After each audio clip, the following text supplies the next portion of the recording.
3 weeks passed after Helen's visit, and Tom found himself thinking about the story constantly. He'd returned to his normal fishing routine, but something had shifted inside him. The ocean felt different now, full of possibilities and hidden histories. Every time he passed Devil's Point, he thought about Daniel and Catherine, about love and loss and the strange ways life unfolds. Then one Tuesday afternoon, his phone rang. It was Helen. "Tom," she said, and he could hear excitement in her voice.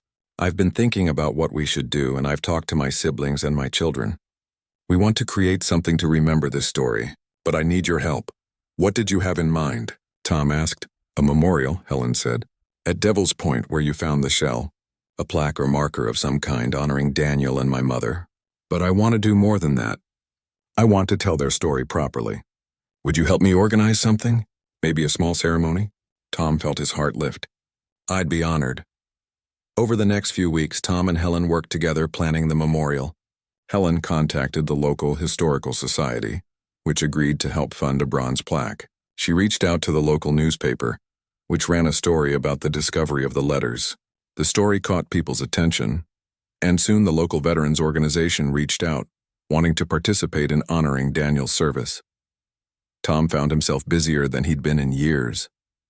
He helped coordinate with the veterans group, worked with the county to get permission to install the plaque at Devil's Point, and even agreed to speak at the ceremony about finding the shell. The whole thing felt surreal, like a dream he might wake up from. Helen brought her entire family down for the ceremony. Tom met her siblings, Catherine's other children, and was struck by how much one of Helen's sisters looked like the young woman in the locket photograph. Helen's daughter, a woman in her 40s named Lisa, spent a long time talking with Tom about her grandmother. "I wish I'd known this story when Grandma was alive," Lisa said. "I would have understood her better. She was always kind, always loving, but there was a sadness in her that we could never quite reach. Now I know why." The day of the ceremony arrived on a Saturday in late November. It was cold and gray, typical coastal weather, but the rain held off. More than 50 people showed up. A mix of Helen's family, local veterans, historical society members, and curious townspeople who'd read the newspaper story. Tom stood near the new plaque, which had been installed on a large flat rock near where he'd found the shell. The bronze gleamed even in the dim light, engraved with words that Helen had carefully chosen. "In memory of PFC Daniel Whitmore, U.S. Navy, 1921-1944, and Catherine Morrison Whitmore, 1922-1998. Their love, sealed in time and sea, reminds us that some bonds transcend even death. May their story inspire us to cherish every moment with those we love." Below the text were the dates of their births and deaths, and a simple image of a shell. The ceremony began with the local veterans group presenting the flag and saying a few words about Daniel's service. Then Helen stepped forward to speak. Tom stood off to the side, watching her face as she addressed the crowd. "My mother never told me about Daniel," Helen began, her voice steady but emotional. "I grew up knowing she had loved and married my father, Robert Whitmore. They had a good marriage, a happy life together. But there was a part of her past I never understood until a few weeks ago." She told the story of how Tom had found the shell, discovered the letters, and tracked down her family. She read excerpts from some of Daniel's letters, his words carrying across the decades, making several people in the crowd wipe their eyes. She talked about her mother's annual October trips to the coast, those mysterious journeys that now made perfect sense. "My mother spent 40 years looking for these letters," Helen said. "She never found them. But in a way, I think she knew what they said. She knew Daniel loved her. She knew he'd said goodbye. These letters weren't meant to tell her something new. They were meant to give her something to hold on to, something physical to represent a love that couldn't be diminished by time or distance or even death." Then it was Tom's turn to speak. He'd been nervous about this part, never comfortable with public speaking, but as he stood in front of the gathered people, looking out at the ocean that had kept this secret for so long, the words came easily. "I've been fishing these waters for 40 years, Tom said. In that time I've pulled up all sorts of things. Fish, obviously. Crab, seaweed, lost equipment, trash. Once I even pulled up somebody's wedding ring.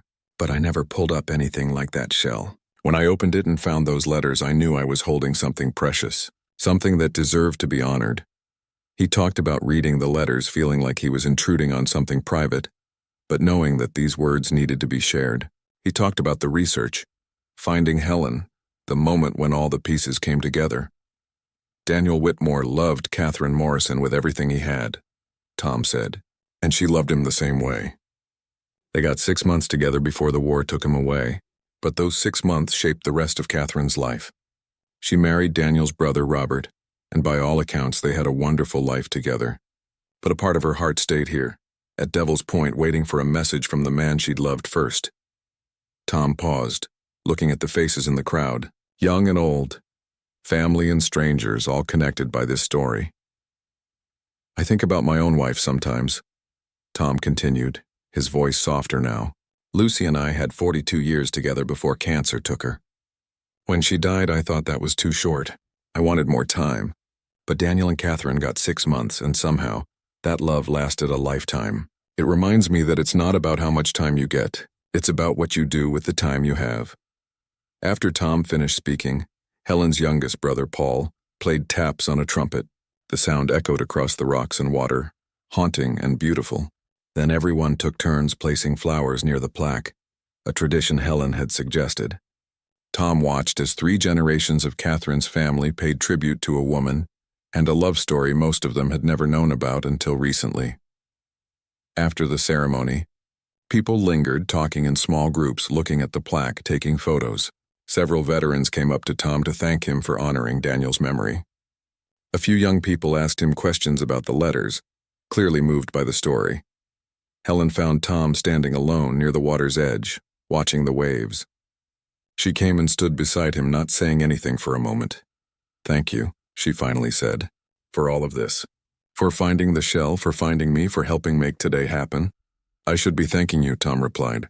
"This story, your mother and Daniel, it's given me something I didn't know I needed." "What's that?" Tom thought about how to explain it. "Purpose, I guess. For the past few years since Lucy died, I've just been going through the motions. Fishing, living, but not really engaged with life. Finding those letters, learning this story, meeting you and your family, it's reminded me that there's still meaning to be found. Still connections to be made," Helen smiled. "You know, I've been thinking about something. The Historical Society wants to create an exhibit about the letters. They want to display copies of them, tell the whole story. They asked if I'd be willing to donate the originals to the exhibit." "That's wonderful," Tom said. "People should see them. But here's the thing," Helen continued. "I want you to be involved. Maybe you could volunteer there sometimes. Talk to visitors about finding the shell, about the research you did. You're a big part of this story too, Tom. You shouldn't just disappear from it now."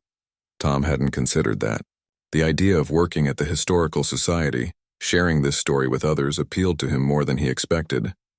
"I'd like that," he said. Over the following months, that's exactly what happened. The Historical Society created a beautiful exhibit featuring photocopies of the letters, the map, photographs of the shell, and information about Daniel and Catherine's lives. They called it Love Letters from the Deep, a World War II story. Tom volunteered there twice a week and found he enjoyed talking to visitors about the discovery. He met people from all over, tourists passing through town who'd heard about the exhibit. Some were veterans themselves who shared their own war stories. Some were young couples moved by the romance of it all. Some were historians and researchers interested in the World War II angle. But the visitors Tom loved most were the elderly ones, people around his age who remembered that time period. They'd share their own memories of the war, of loved ones lost, of letters exchanged, of waiting and hoping. Tom realized that Daniel and Catherine's story wasn't unique. It was one of thousands, maybe millions of similar stories from that era. But unlike most of those stories which were lost to time, this one had been preserved, sealed in a shell, waiting to be found.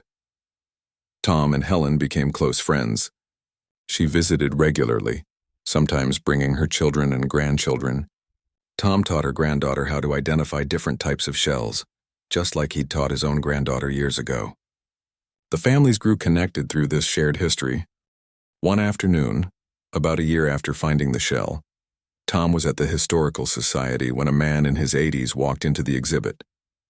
He moved slowly, leaning on a cane, but his eyes were sharp. He stood in front of the display case for a long time, reading the letters, studying the photographs. Finally, he turned to Tom. You're the fisherman who found these, aren't you?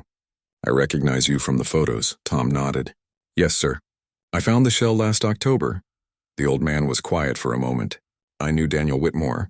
We were in the same unit for a few months before we got separated. He talked about Catherine all the time, showed everyone her picture. Some of the guys teased him about it, but you could tell he was serious. He really loved her. Tom felt goosebumps on his arms. You knew him? Not well, but yes. We weren't close friends or anything, but I remember him. Quiet guy, kept to himself mostly. But when he talked about that girl back home, his whole face lit up. I remember thinking I hoped I'd find something like that someday. The old man smiled sadly. I did, eventually. Been married 58 years now. They talked for over an hour, the old veteran sharing memories of Daniel, describing what life was like on the ship, the fear and the boredom and the brotherhood. Tom recorded the conversation with the man's permission, knowing the Historical Society would want these first-hand memories preserved. As Tom drove home that evening, watching the sun set over the ocean, he thought about how one discovery had rippled outward, touching so many lives. Helen and her family finally understood Catherine's secret. The Historical Society had a powerful exhibit that moved people. Veterans like the man Tom had met today got to share their own stories and be heard. And Tom himself had found a new chapter in his own life, one filled with meaning and connection. He thought about Daniel's final letter, the one where he'd written to Catherine about hoping she'd find happiness even if he didn't return. In a way, she had. She'd married Robert, raised a family, lived a long life, but she'd also kept faith with her first love, making those annual pilgrimages to Devil's Point, searching for the message he'd left her. Tom pulled into his driveway and sat for a moment before getting out of his truck. Lucky Girl was tied up at the dock waiting for tomorrow's fishing trip. His house looked warm and welcoming in the twilight, and on his kitchen table, he knew, sat the photocopies of the letters, which he still read sometimes when he needed reminding that love could transcend anything. The ocean had given him a gift. Not just the shell and the letters, but something more important. A reminder that every life holds stories worth telling, that connections between people matter more than anything else, and that sometimes the things we find aren't the things we were looking for, but exactly what we needed. Tom got out of his truck and walked into his house, grateful for fisherman's luck, for low tides, for shells that keep secrets, and for the chance to help finish a love story that began 80 years ago and would now live on for generations to come. The 3 days before Helen's visit felt like 3 weeks to Tom. He found himself constantly checking the letters, making sure they were safe, reading them again and again. Each time he read them, he discovered new details, small things Daniel had written that revealed more about who he was, who Catherine was, and the world they'd lived in. Tom cleaned his house thoroughly, something he hadn't done in months. He vacuumed, dusted, scrubbed the bathroom until it shined. He wasn't sure why he felt so compelled to make everything perfect. Maybe because Helen was Catherine's daughter, and Tom felt like he owed Catherine something, even though she'd been gone for years. On Saturday morning, Tom made coffee and set out some store-bought cookies on a plate. Helen had said she'd arrive around 10. At 9:45, Tom was already watching out the window, nervous in a way he hadn't been since his first date with his late wife. A silver sedan pulled into his driveway at exactly 10 o'clock. Tom watched as a woman got out, tall and thin with gray hair cut short. She looked around at Tom's modest house, at the view of the harbor, and Tom saw her take a deep breath before walking up to his door. He opened it before she could knock. "Helen?"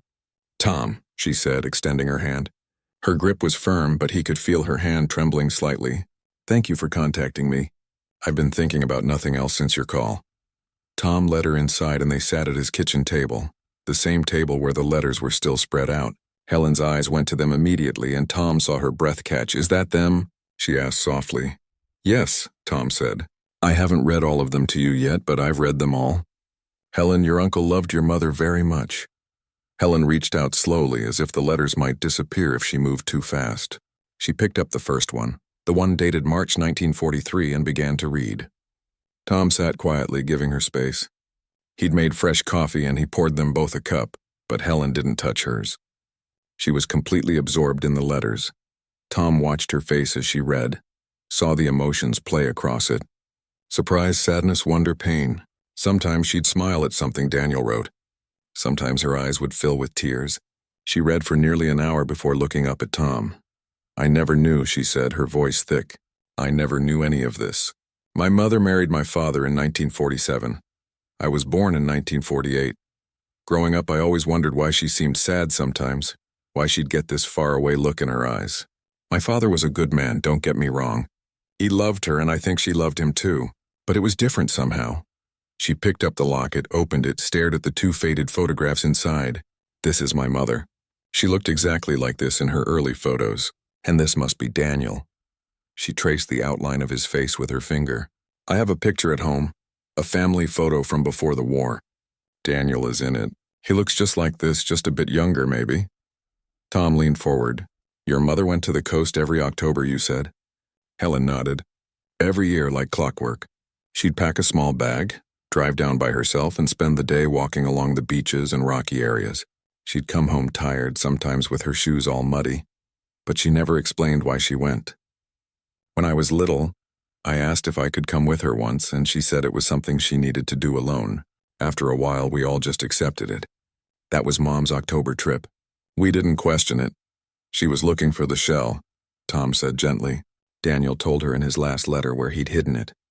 "But 80 years is a long time. Tides change, rocks shift, and that area near Devil's Point is treacherous.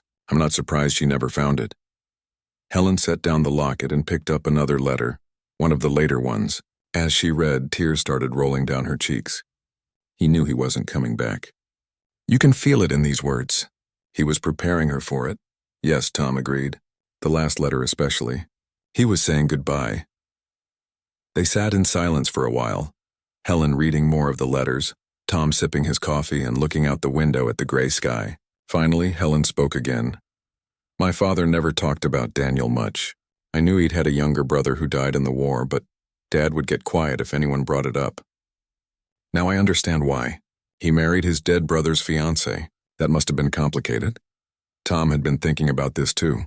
Maybe your father loved your mother too. Maybe he'd loved her even before Daniel did. Or maybe he felt obligated to take care of her after Daniel died. Family was different back then. People looked after each other." "I think you're right," Helen said. "Dad was older than Daniel by about 5 years. He would have known Catherine before Daniel went off to war. And I know my parents had a good marriage. They really did. But there was always something unspoken in our house, some sadness that lived in the corners." She picked up the map Daniel had drawn, studied it carefully. "Is this where you found the shell?" Tom nodded. "Devil's Point. I've been fishing that area for 40 years, and I'd never noticed that particular spot before. But the tide was unusually low that morning. Exposed rocks that are normally underwater. The shell was wedged right there." He pointed to the spot on the map Daniel had marked with an X. Helen's eyes widened. "Can we go there? Can you show me?" Tom was surprised by the request, but immediately agreed. "Of course. If you want to see it, I'll take you there." They finished their coffee and Tom grabbed his jacket. The drive to Devil's Point took about 20 minutes. Tom parked at a small pull-off area, and they walked down a narrow trail to the rocky beach. The tide was higher than it had been the day Tom found the shell, but not too bad. "Be careful," Tom warned as they made their way across the slippery rocks. "It's easy to lose your footing." Helen moved carefully and Tom stayed close in case she needed help. When they reached the spot between the two large boulders, Tom pointed. "Right here. This is where it was." Helen stood there looking at the spot, the waves crashing nearby, the wind whipping her hair around her face. She closed her eyes for a moment, and Tom thought she might be praying or just trying to connect with something. "She stood right here," Helen said softly, maybe dozens of times over the years, looking for this shell, looking for these letters, looking for some final connection to the man she loved first. Tom felt a lump in his throat. He thought about all those October trips, Catherine making this same journey year after year, searching, hoping, never finding. "I'm sorry she never found it." Helen opened her eyes and looked at Tom. "But you did. After all this time, someone found it. Maybe that's what was supposed to happen. Maybe it wasn't meant for her to find. Maybe it was meant for me so I could finally understand who my mother really was." They stood there for a while longer, then made their way back to Tom's truck. On the drive back to his house, Helen was quiet, lost in thought. When they arrived, Tom asked if she wanted to take the letters with her. "Yes," she said, "but I want to do something first. Can we make copies? I'd like you to have a set too." You're part of this story now, Tom. You found these letters, you researched my family, you brought this all to light. You deserve to have them too. Tom was touched. Are you sure? I'm sure, Helen said firmly. Besides, I might need your help with something else. What's that? Helen looked at him seriously. I want to do something to honor this story. My mother, Daniel, even my father. They all deserve to be remembered. I'm just not sure what yet. They went to a local copy shop and carefully photocopied each letter, the map, even made copies of the photographs in the locket. It took over an hour, but neither of them minded. Afterward, Tom gave Helen the original letters, the locket, the map, and the shell itself. No, Helen protested when Tom tried to hand her the shell. You should keep that. You found it. It belongs with the letters, Tom insisted. It's part of the story. Your mother would want you to have it. Helen finally agreed, though Tom could see it was difficult for her to take something that clearly meant a lot to him too. They loaded everything carefully into her car, and Helen hugged Tom before getting in. Thank you, she said, her voice breaking slightly. You've given me an incredible gift. You've given me the truth about my mother's past. That's something I can never repay. You don't need to repay anything, Tom said. I'm just glad I could help finish the story. Helen promised to stay in touch to let Tom know what she decided to do about honoring her mother and Daniel's memory. As Tom watched her drive away, he felt a strange mix of emotions. Sadness that the letters were gone, relief that they'd found their rightful home, and satisfaction that he'd done something meaningful. That night, Tom sat at his kitchen table with the photocopies of the letters. They weren't the same as holding the originals, but the words were identical. He read through them one more time, slower now, savoring the story, and he realized something. Finding that shell, uncovering this story, connecting with Helen, it had changed something in him. For the first time in years, Tom felt like his life had purpose beyond just fishing and getting by day to day. He'd helped complete a story that had been 80 years in the making. The ocean had given him one last great adventure, and he was grateful for it. Tom woke up early the next morning with a sense of purpose he hadn't felt in years. Usually his days followed the same routine: fishing, selling his catch, going home, watching television, sleeping. But today was different. Today he had a mission. After a quick breakfast, Tom drove into town. His first stop was the public library, a small brick building on Main Street that he'd probably only been inside a handful of times in the past decade. The librarian, a middle-aged woman named Patricia, who Tom vaguely recognized from around town, looked surprised to see him. Morning, Tom, she said with a friendly smile. Don't think I've seen you in here since you were looking up boat engine specs. What brings you in today?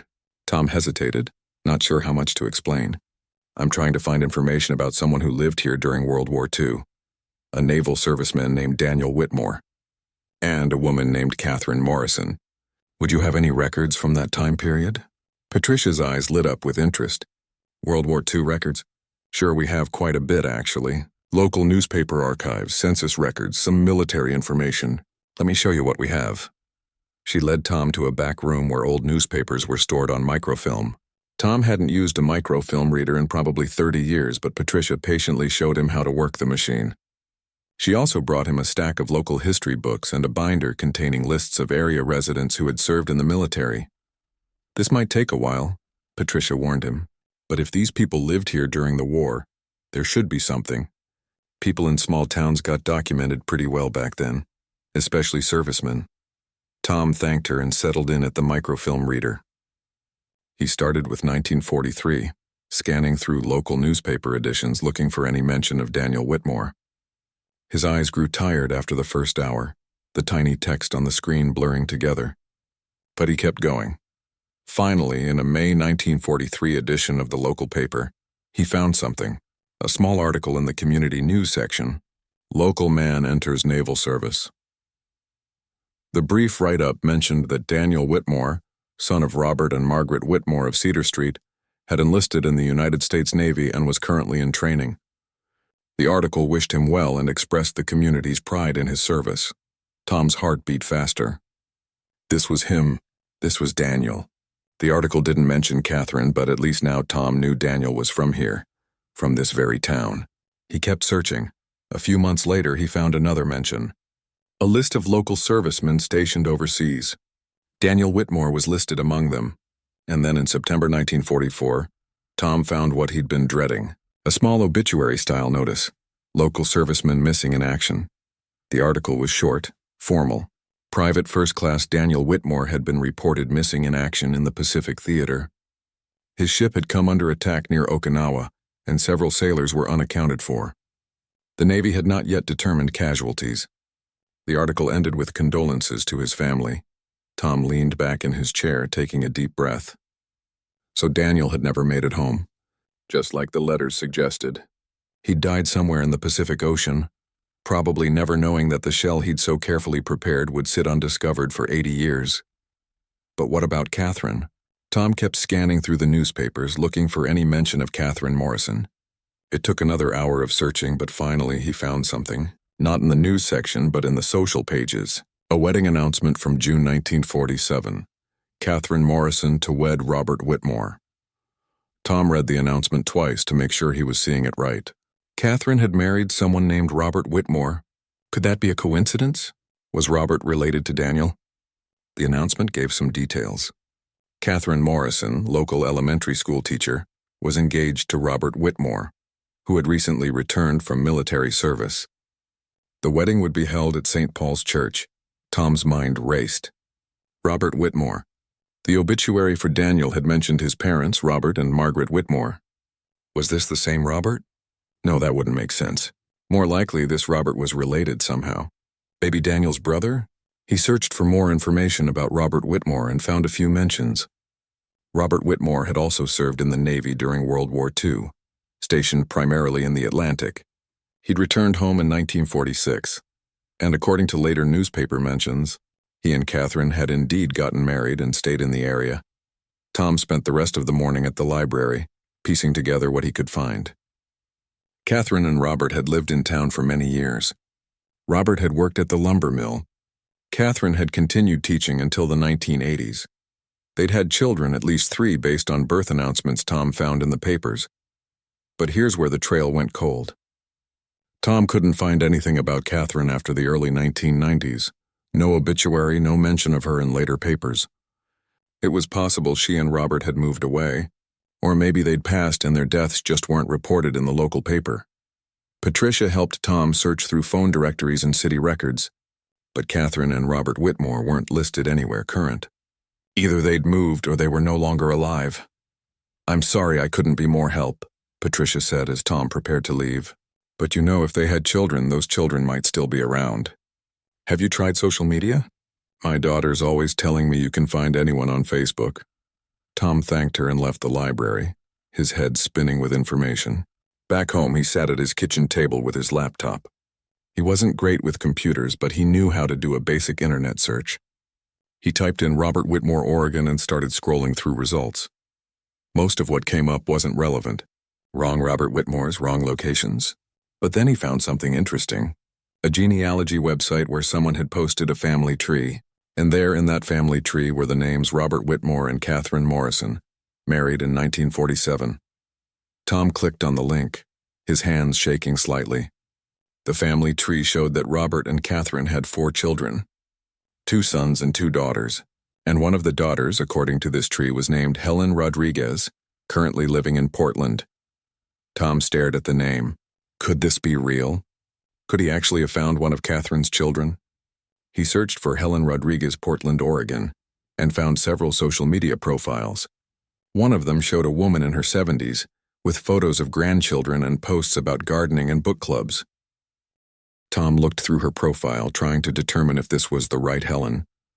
And then he saw it. A photo she'd posted a few months back. An old black and white picture of a young woman. The caption reading, "My beautiful mother on her wedding day, 1947. Tom enlarged the photo on his screen and then pulled out the locket from his desk drawer. He opened it and compared the 2 images. The woman in Helen's photo was older than the girl in the locket, her face more mature. But it was the same person. Same eyes, same smile. This was Catherine. Tom had found her daughter. Now came the hard part. How do you contact a complete stranger and tell them you found their mother's long-lost love letters? How do you explain that you've stumbled onto a secret that was meant to stay buried in the ocean? Tom decided to start small. He sent Helen a private message through social media, keeping it brief and non-threatening. He introduced himself, explained that he was a fisherman who had found something that might have belonged to her mother, and asked if she'd be willing to talk. He included his phone number and email address. Then he waited. The rest of the day crawled by. Tom tried to keep busy, did some maintenance on his boat, cleaned his house, but his mind kept drifting back to those letters to Daniel and Catherine, to the story that was slowly revealing itself. His phone rang that evening just as he was making dinner. Unknown number. Tom answered it, his heart pounding. "Hello, is this Tom Way?" a woman's voice asked. "Yes, this is Tom. This is Helen Rodriguez. I got your message. You said you found something of my mother's?" Tom took a deep breath. "Yes, ma'am, I did. It's kind of a long story, but I found a shell while I was fishing, and inside it were letters. Love letters. They were written by a man named Daniel Whitmore to a woman named Catherine Morrison during World War II. There was a long silence on the other end. Then Helen spoke, her voice quieter. "Daniel Whitmore. I've heard that name before. My father's younger brother. He died in the war before I was born." Tom felt his chest tighten. So Robert was Daniel's brother. Catherine had married her lost love's brother. Helen, these letters, they're beautiful and heartbreaking. Daniel loved your mother very much. He hid these letters in a shell at Devil's Point before he shipped out. I don't think your mother ever found them. Another long pause. When Helen spoke again, Tom could hear emotion in her voice. "My mother never talked much about the war years. I knew she and my father grew up here, that they got married after he came back from service. But she always had this sadness about her sometimes, especially in October. She'd drive down to the coast by herself every year. Said she was just looking at the ocean. This went on until she was too old to drive safely." Tom's throat felt tight. She was looking for the shell. Daniel told her about it in his last letter. She was trying to find it. Helen was quiet for a moment. "Can I see these letters? Can I see what you found?" "Of course," Tom said immediately. "I'd like to return them to you. They belong to your family. They arranged to meet." Helen said she'd drive down that weekend. She wanted to see the letters, wanted to understand this part of her mother's past that had been hidden for so long. After hanging up, Tom sat in his kitchen, feeling the weight of what he'd discovered. Catherine had spent decades looking for that shell, for those letters.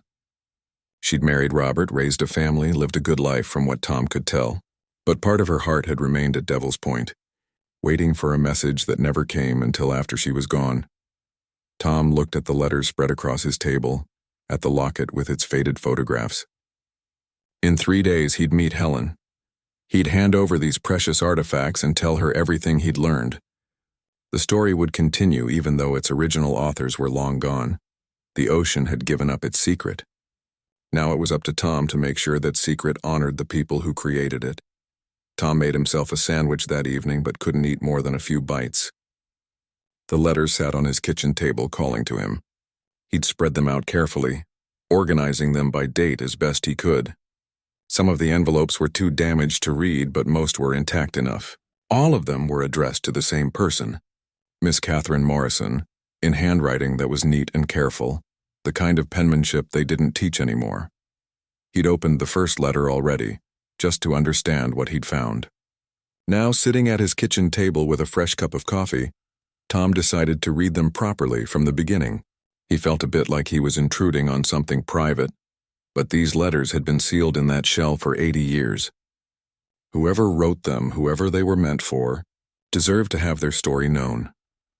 The first letter was dated March 2nd, 1943. Tom adjusted his reading glasses and began. "My dearest Catherine," it started. "I hope this letter finds you well and that you're not too angry with me for leaving the way I did. I wanted to see you one more time before shipping out, but they moved up our departure by 2 days. I stood outside your school yesterday afternoon, hoping to catch a glimpse of you, but I couldn't make myself go inside. Seeing you would have made leaving impossible." Tom paused, taking a sip of his coffee. The writer's name was signed at the bottom. Private First Class Daniel Whitmore, United States Navy. Tom did the math in his head. If this was written in 1943, Daniel would have been, maybe 22, 23 years old? Just a kid, really. And Catherine teaching at a school, probably around the same age. He read on. Daniel wrote about his journey to the naval base, about the other men in his unit, about how the food was terrible but the camaraderie made up for it. But mostly he wrote about missing Catherine. missing her laugh, her voice, the way she wrinkled her nose when she was thinking hard about something. Tom read letter after letter. They painted a picture of a young man desperately in love, writing to his sweetheart from a naval base somewhere on the coast. Daniel never said exactly where he was stationed, the letters were careful about that, but he mentioned the ocean, the fog, the tall trees. He was somewhere in the Pacific Northwest, that much was clear. As the letters progressed, Tom noticed the tone changing. At first, Daniel was optimistic, full of energy and hope. He talked about coming home, about the house they would build together, about the children they would have. He described Catherine's wedding dress in such detail that Tom figured they must have picked it out together before he left.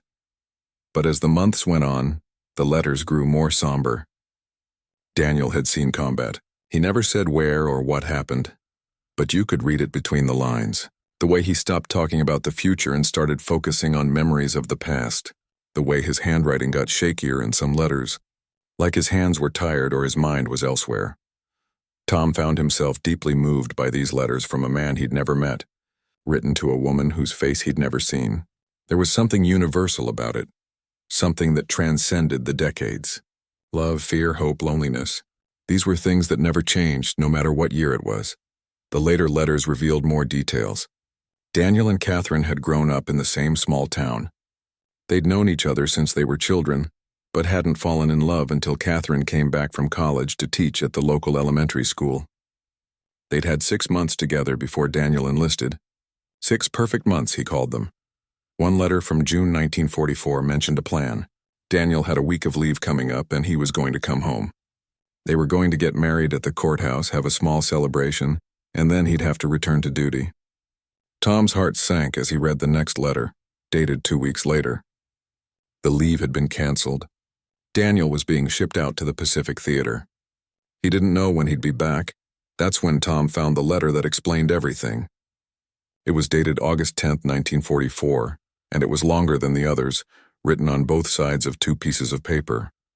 "My darling Catherine," it began, "I don't know when you'll read this letter or if you'll read it at all, but I need to write these words while I still can.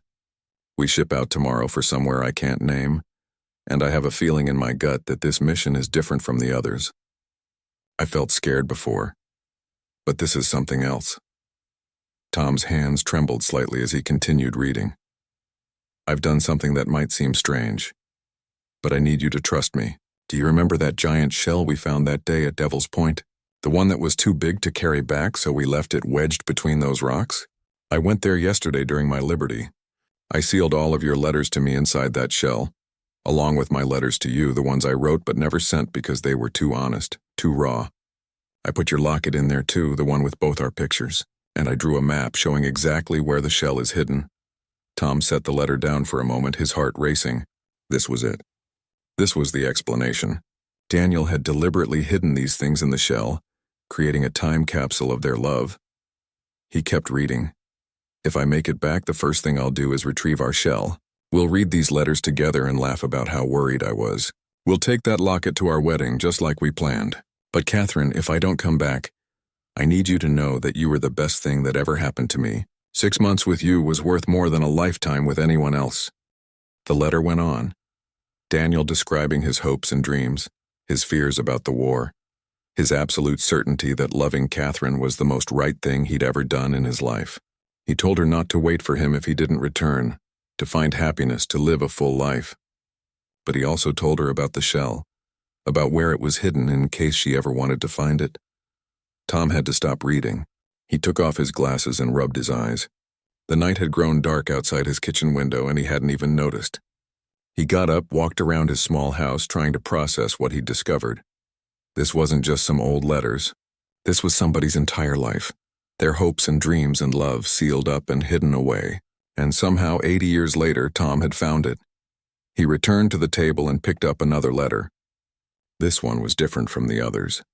The handwriting was the same, but the paper was different, rougher. And there was no envelope. This must have been one of the letters Daniel mentioned, the ones he wrote but never sent. "Catherine," it read. "It's 3 in the morning and I can't sleep. We saw action today. I can't give you details, but I watched boys I've known for months disappear in an instant. Boys with girlfriends and mothers and futures. It's made me think about luck, about fate, about how random it all is. Why them and not me? Why anyone? The letter was raw and painful to read.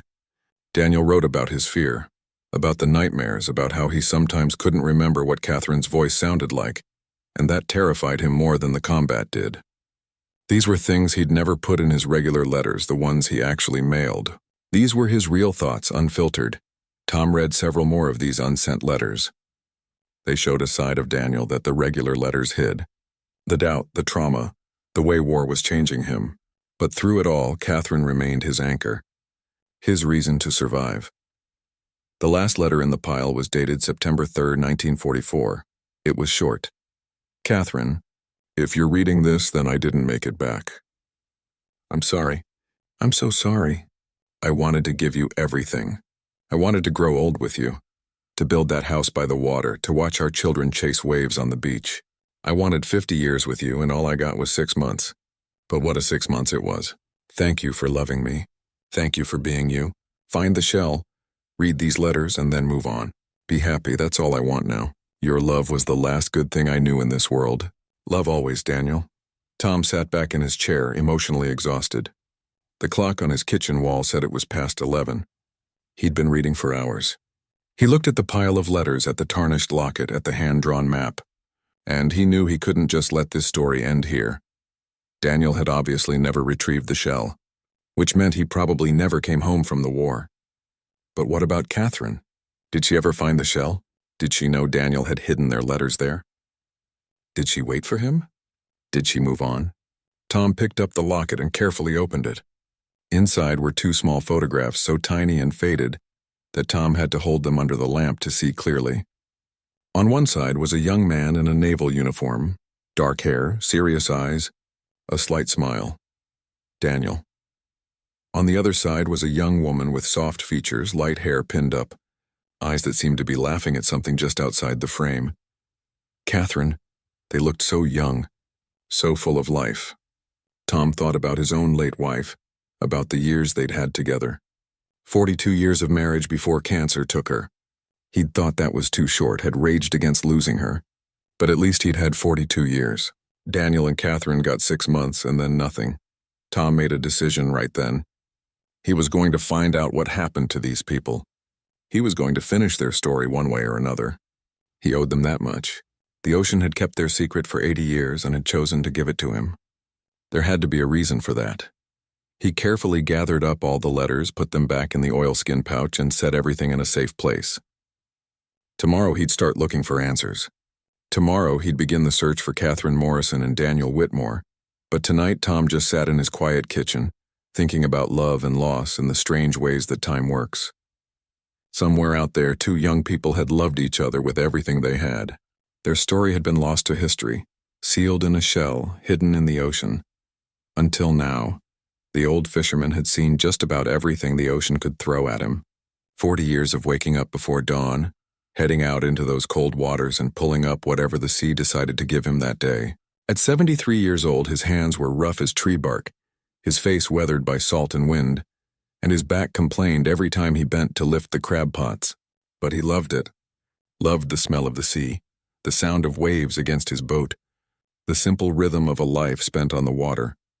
His name was Thomas Way, though most folks around the small Oregon fishing town just called him Old Tom. He lived alone in a modest house perched on a hill overlooking the harbor, the same house where he'd raised his daughter after his wife passed 20 years back. These days, his daughter lived 2 hours away with her own family, and Tom saw his granddaughter maybe once a month if he was lucky. The loneliness didn't bother him much, or so he told himself. He had his boat, his work, and the ocean that had been his companion for most of his life. That October morning started like any other. Tom woke at 4:30, made himself a strong cup of coffee, and ate 2 pieces of toast with butter while standing at his kitchen counter. The fog was thick when he walked down to the dock, so thick he could barely see his own boat until he was standing right next to it. The weather report said the fog would burn off by mid-morning, and Tom trusted that prediction enough to head out. His boat wasn't much to look at. A 22-footer named Lucky Girl after his late wife, Lucy. The paint was peeling. The engine sounded like it was held together by prayers and stubbornness, but she'd never let him down. Tom fired her up, untied the lines, and motored slowly out of the harbor. In weather like this, you had to trust your instruments and your instincts. He'd been running these waters so long he could probably navigate them blindfolded. He was heading to a spot near Devil's Point, a rocky outcropping about 3 miles up the coast. He had 6 crab pots set there, and they'd been soaking for 2 days. Should be a decent haul, he figured. The fog started to thin as he approached the point, just like the weather folks predicted. Weak sunlight filtered through the gray, turning everything a pale silver color. Tom cut the engine and let the boat drift toward his first buoy. He hooked it with his gaff, started pulling up the line hand over hand. The pot came up heavy, which was a good sign. Sure enough, it was crawling with Dungeness crabs, their shells that beautiful reddish-brown color. He sorted through them, keeping the legal-sized males and tossing back the females and the small ones. He was working on his 3rd pot when something caught his eye. The tide was unusually low that morning, exposing rocks that were normally underwater. And there, wedged between 2 large boulders, was something that didn't belong. At first, Tom thought it might be an old buoy or maybe some piece of equipment that had broken loose from another boat. But as he maneuvered closer, he realized it was something else entirely. It was a shell, but not like any shell Tom had ever seen in these waters. The thing was enormous, maybe 3 feet across, with thick spiraling ridges that caught what little sunlight there was. It looked ancient, covered in barnacles and seaweed, but there was something almost deliberate about where it sat, like someone had placed it there on purpose rather than the ocean just washing it up. Tom looked at his watch. The tide would be turning soon, and whatever this thing was, it would be underwater again in an hour or 2. Something made him decide right then that he needed to get it. Call it curiosity. Call it the instinct of a man who'd spent his life looking for things in the ocean. But Tom felt like this shell was meant for him to find. He maneuvered the Lucky Girl as close to the rocks as he dared, then dropped anchor. Getting to the shell meant climbing over some slippery rocks, and Tom wasn't as nimble as he used to be. But he'd done trickier things. He pulled on his rubber boots, grabbed a short pry bar from his toolkit, and carefully climbed over the side of the boat. The rocks were slick with algae and the water was freezing, even through his waterproof pants. Tom moved slowly, testing each step. When he finally reached the shell, he stood there for a moment just looking at it. Up close, it was even more impressive. The opening was sealed shut, and the whole thing had to weigh at least 50 or 60 pounds. Tom wedged his pry bar into a gap between the rocks and the shell and started working it loose. It didn't want to budge at first. Seemed like it had been there a good long while, settled in, but Tom was patient and eventually he felt it shift. A few more minutes of careful leverage and the shell came free. Getting it back to the boat was the hard part. Tom had to half carry, half drag the thing across the rocks, stopping every few feet to catch his breath. His back was screaming at him, and he was pretty sure his daughter would have a fit if she could see him doing this. But finally, with one last grunt of effort, he managed to haul the shell over the side of the boat and onto the deck.